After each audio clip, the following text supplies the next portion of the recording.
महत्वाची घडामोड कर्जमाफी देऊ शकत नसाल तर अजित पवारांनी राजीनामा द्यावा। अजित पवारांनी नैतिकतेच्या आधारे राजीनामा दिला पाहिजे असं संजय राऊतांनी म्हटलंय। महाराष्ट्राच्या जनतेचा वचनभंग केल्यानं राजीनामा दिला पाहिजे असं संजय राऊतांनी म्हटलंय।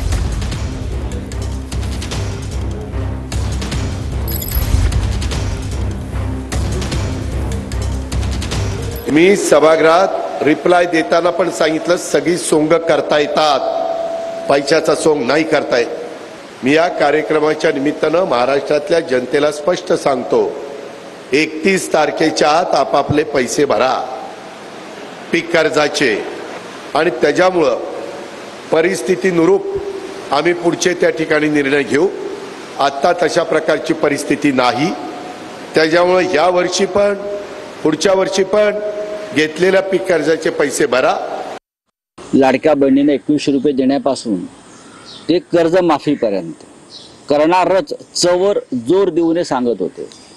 आता अजित पवारांनी हात वर केलेले आहे। खरं म्हणजे अजित पवारांनी राजीनामा द्यायला पाहिजे। जर ते कर्जमाफी करू शकत नसतील आणि लाडक्या बहिणींना 2100 रुपये देणार नसतील तर महाराष्ट्राच्या जनतेचा वचनभंग केल्याबद्दल त्यांचा राजीनामा जनतेने मागण्यापेक्षा त्यांनी स्वतःहून नैतिकतेच्या मुद्द्यावर राजीनामा दिला पाहिजे।